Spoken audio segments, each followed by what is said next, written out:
જય માતાજી મિત્રો. આજે આપણે બનાવીશું બટાકા વડા. તો જો અમે 3 નાની નાની સાઈઝના બટાકા લીધા છે ધોઈને. હવે એને કુકરમાં બાફી દઈશું.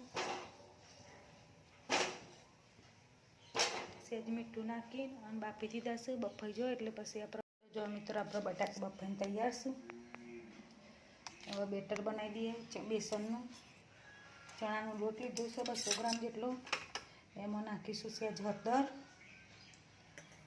સહેજ બહુ નહીં નાખવાની, થોડીક હળદર, થોડુંક ધાણા જીરું પાવડર, થોડીક હિંગ અને થોડુંક મીઠું નાખીશું સ્વાદ અનુસાર. મીઠું નાખી દીધું. હવે નાખીશું આપણે બેકિંગ સોડા.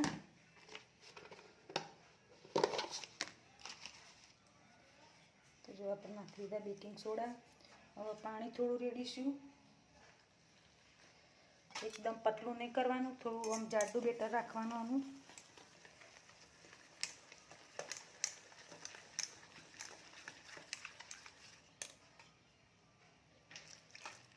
અંદર ડબ્બું રહે એવું છે પતલું કરવાનું, બહુ જાડું એને બહુ પતલું એને.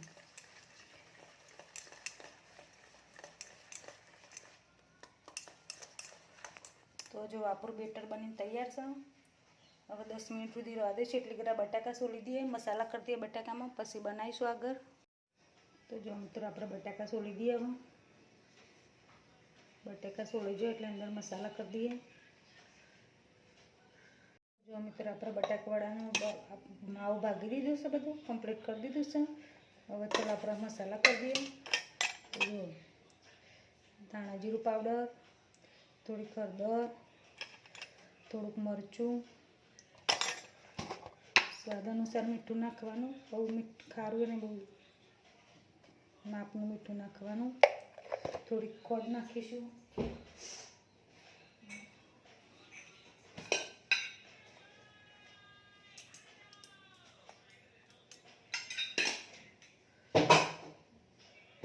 લીંબુ નીચોઈ દઈશું.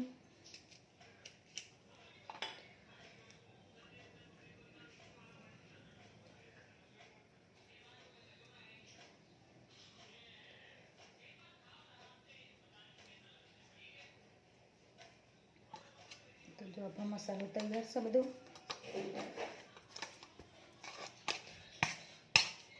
બ્લેન્ડરથી આ સરસ કરી દેવાનો. થોડુંક વઘાર મારી દઈએ આપણે એના પર.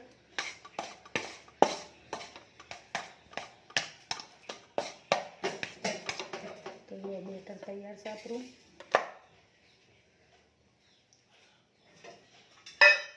ડોકળી તેલ લઈશું આપણે.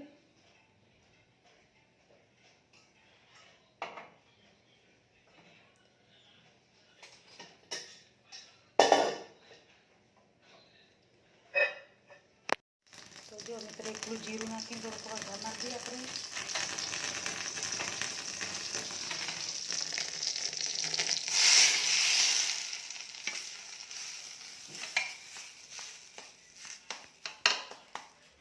તો જો આપણું બેટર બની તૈયાર છે. હવે બટાકા વડા બનાવીએ આપણે. બબલ્સ બનાવી દઈએ એના ગોળ. તો જો મિત્રો ફાઇનલી આપણે બટાકા વડા બનાવવાના ચાલુ થઈ જશે. જો તમે આ રીતે બનાવી દેવાના. બેટરમાં પલાળી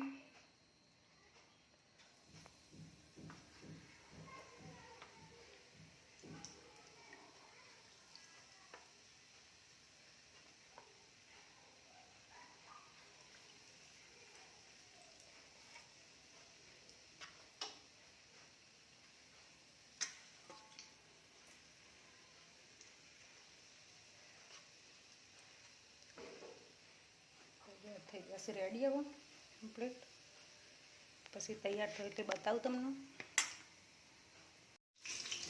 મિત્રો બની ગયા બટેકા વડા આપણા.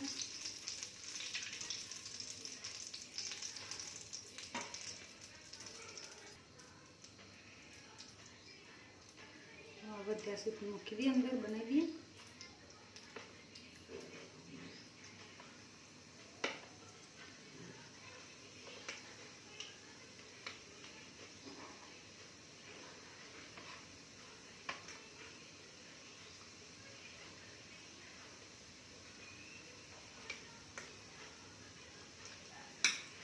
તો જો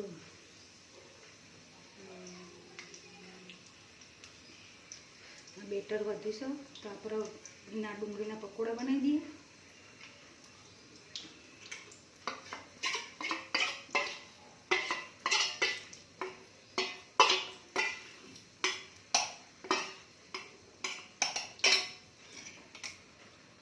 તો જો મિત્રો આજે ડુંગળીના પણ ગોટા બનાવ્યા છે, મરચાંના પણ ગોટા બનાવ્યા છે, બટાકાવડા પણ બનાવ્યા છે, સાથે મરચો પણ બનાવ્યા છે. તો તમે પણ આવા વાતાવરણમાં એકવાર જરૂર બનાવી ખાજો મિત્રો, મસ્ત ટેસ્ટ આવે છે. તો મારા વિડીયો ગમતા હોય મિત્રો તો લાઈક, શેર અને સબસ્ક્રાઈબ કરજો. જય માતાજી.